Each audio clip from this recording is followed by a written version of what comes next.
ہو گئے۔ حضرت عثمان نے فرمایا کہ میں تم سب کو اس اللہ کی قسم دیتا ہوں جس نے تمہیں پیدا کیا ہے، جب مدینے والوں کو میٹھا پانی نہیں ملتا تھا، بیر روما خرید کر کے وقف کس نے کیا؟ انہوں نے کہا انت، آپ نے کیا۔ انہوں نے کہا آج مجھے پانی نہیں دیتے ہو۔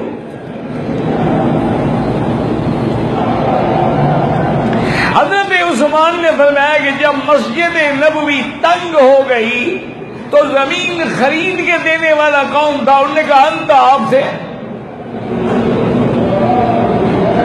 انہوں نے کہا کہ جیش الاسرا کے زمانے میں غزوہ تبوک کے موقع پہ 900 اونٹ، 100 گھوڑا اور 5 کلو سونا دینے والا کون تھا؟ انہوں نے کہا انت، آپ تھے۔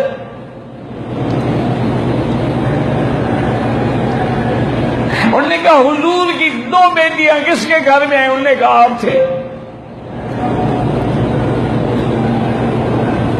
انہوں نے فرمایا کہ اسلام میں کسی کو قتل کرنا جو ہے وہ صرف 3 چیزیں ہیں جن کی وجہ سے قتل ہو سکتا ہے۔ ایک تو یہ ہے کہ کوئی قتل کرے،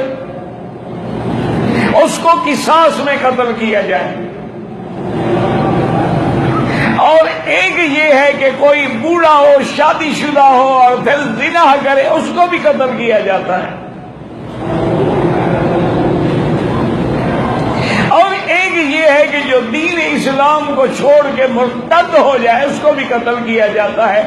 الحمدللہ میں اسلام پہ قائم ہوں، میں نے آج تک کسی چیونٹی کو بھی قتل نہیں کیا۔ زنا تو بڑی بات ہے، میں نے کسی غیر محرم عورت کے چہرے پہ نظر بھی نہیں ڈالی، تم مجھے آخر کیوں قتل کرتے ہو؟ لیکن بلوائیوں نے کہا کہ بالکل نہیں، ہم ہر حال میں آپ کو قتل کریں گے۔ حضرت عثمان رضی اللہ تعالی عنہ واپس گھر میں اترے، کمزوری ہو گئی تھی، 40 دن پانی بھی نہ ملے، کھانا تو کھانا ہے نا، لیکن حضرت عثمان نے فرمایا تھا کہ جب پیاس شدت کرتی ہے میں قرآن پڑھنا شروع کر دیتا ہوں تو پیاس بجھ جاتی۔ حضرت عثمان رضی اللہ تعالی عنہ تھوڑا سا سو گئے دن میں قیلولے کے لیے، اور جب اٹھے تو اپنی بیوی نائلہ کو بلایا اور فرمایا کہ نائلہ، معلوم ہوتا ہے میرے شہید ہونے کا وقت قریب آ گیا ہے۔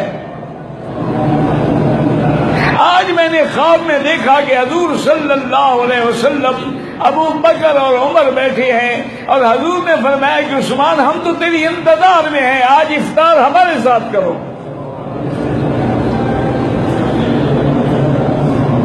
تو اس لیے فرمایا کہ نائلہ اب میری شہادت کا وقت قریب آ گیا ہے، ایک تو مجھے پجامہ دے دو میں پہن لوں تاکہ باقی مجھے قتل کریں تو کہیں میرا صدر نہ کھل جائے۔ آپ نے پاجامہ پہنا، کپڑے پہنے اور قرآن شریف لے کے پڑھنا شروع کیا،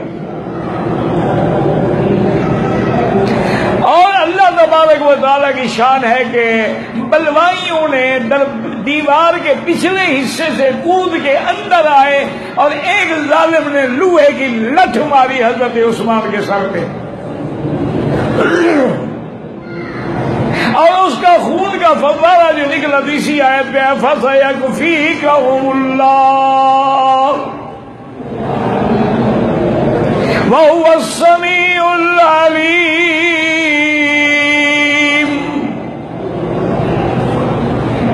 بی بی نائلہ نے بچانے کی کوشش کی تو ایک ظالم نے تلوار مار کے ان کی انگلیاں کاٹ دی، اور ایک ظالم حضرت عثمان کے سینے پہ چڑھ آیا اور داڑھی پکڑ کے تماچے مارتے رہے۔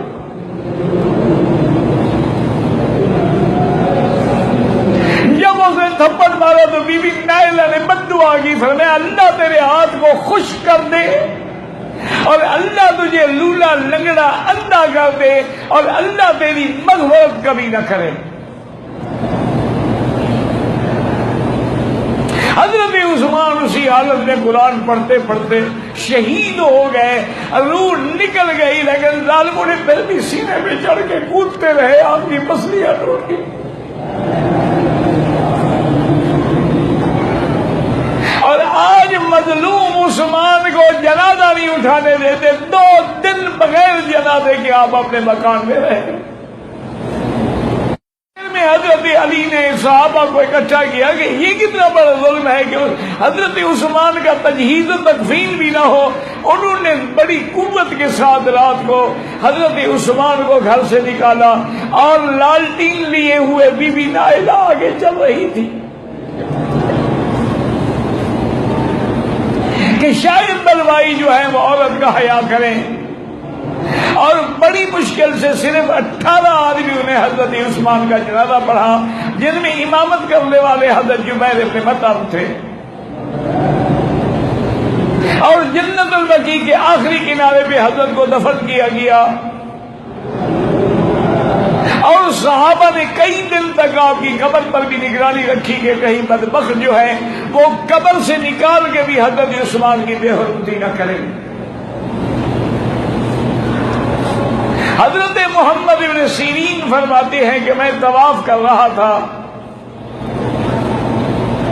ایک آدمی میں نے دیکھا لولا لنگڑا اندھا ہے اور دعا مانگ رہا ہے کہ اللہم اغفر لی وما اظن ان تغفر لی، اللہ میرے گناہ معاف کر دے، لیکن مجھے گمان ہے مجھے گناہ معاف نہیں کریں گے۔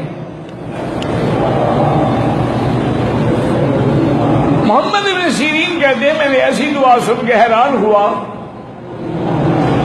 میں نے جب فارغ ہوئے طواف سے پوچھا ہی کیسی دعا کر رہے ہو؟ اللہ سے بخشش مانگنی چاہیے، یہ تو نہیں کہ مجھے گمان ہے آپ مجھے معاف نہیں کریں گے۔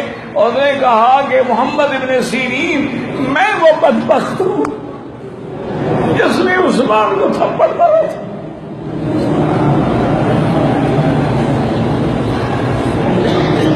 تو مجھے ان کی بیوی نے 3 دعائیں دی تھی، اے مسلح یدک واعما بصرک فلا یغفر لک۔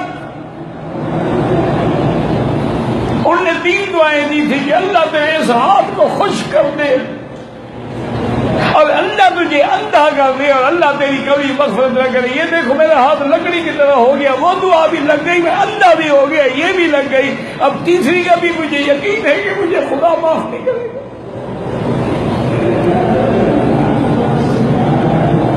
حضرت عثمان غنی رضی اللہ تعالی عنہ کی شہادت کے بعد دشمنان اسلام کو موقع ملا اور اسلام کے اندر فتنوں کی ابتدا ہو گئی۔ آپ کے فوراً بعد حضرت علی رضی اللہ تعالیٰ عنہ خلیفہ بنے، لیکن وہ جو ابتدا ہو چکی تھی اس کے بعد وہ فتنے بڑھتے گئے، جنگ صفین ہے، جنگ جمل ہے۔ وہ تلوار جو حضرت عثمان میں اٹھی تھی اسلام کے خلاف ہمیشہ چلتی رہی۔ اللہ تبارک و تعالی ہمیں آپ کو اور سب کو صحیح عقیدہ اور صحیح معنوں میں اصحاب رسول کی محبت نصیب فرمائیں۔ وما علینا الا البلاغ۔